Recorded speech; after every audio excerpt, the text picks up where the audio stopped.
Doctor Baba Saheb Ambedkar अपने ज़माने के भारत में सबसे बड़े पढ़े लिखे कौन थे व्यक्ति थे।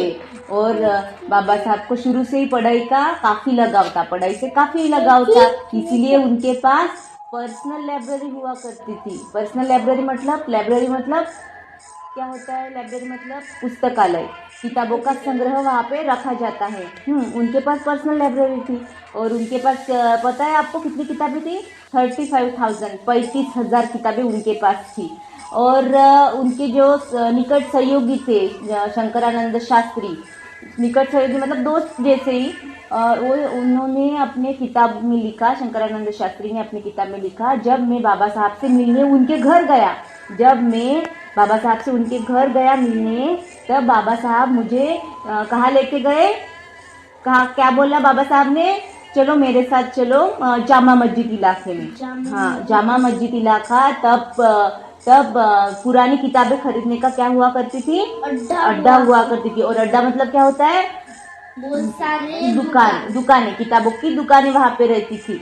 फिर वो वहाँ पे गए तो उन्होंने देखा कि सब लोगों ने चारों तरफ से घेर लिया बाबा साहब को, चारों तरफ मतलब इधर उधर से, आजू बाजू से सब लोगों ने बाबा साहब को घेर लिया। हाँ, गोल। फिर बाबा साहब ने इतनी बड़ी भीड़ में भी तकरीबन कितनी किताबें ली? 2 डजन। हाँ, 1 डजन मतलब कितना होता है? 12। और 2 डजन मतलब कितना होगा फिर? 24 किताबें बाबा साहब ने ली। फिर विभिन्न विषयों पर तकरीबन कितनी ली? 2 डजन। और विभिन्न विषय मतलब तरह तरह की किताबें, विभिन्न विषय, तरह तरह के विषयों पर किताबें ली उन्होंने। फिर वो घर चले गए। और दिलचस्प बात ये है कि दिलचस्प मतलब मनोरंजक बात यह है कि किताबों का इतना बड़ा संग्रह होने के बावजूद मतलब तब भी वो भी अपनी किताबें उधार नहीं देते थे।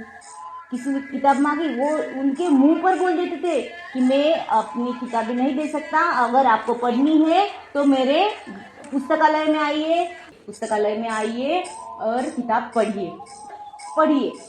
ऐसे मुंह पर बोल देते थे। इतनी उनकी के प्रति उनकी भक्ति इस हद पर थी कि जैसे वो घर पहुंचे तो अपने डायरेक्ट कहाँ पे जाते थे? अपने पुस्तकालय में चले जाते थे। जैसे आए वैसे कहाँ पे जाते थे? वो अपने पुस्तकालय में चले जाते थे और किताबें पढ़ने बैठते थे। और उनके अनुयायी लोगों ने तो ऐसे बताया कि उनको पता भी नहीं चलता था कि रात कब हुई, दिन कब निकला, ये भी उनको पता भी नहीं चलता था।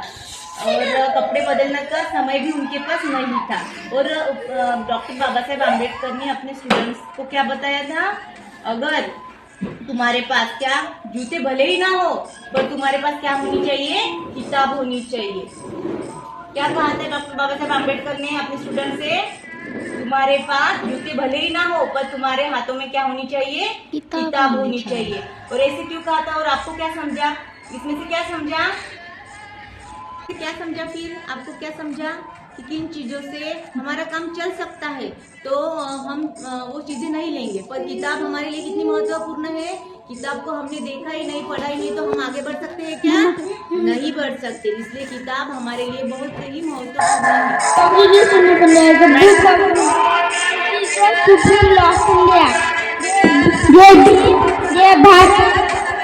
Thank you everyone.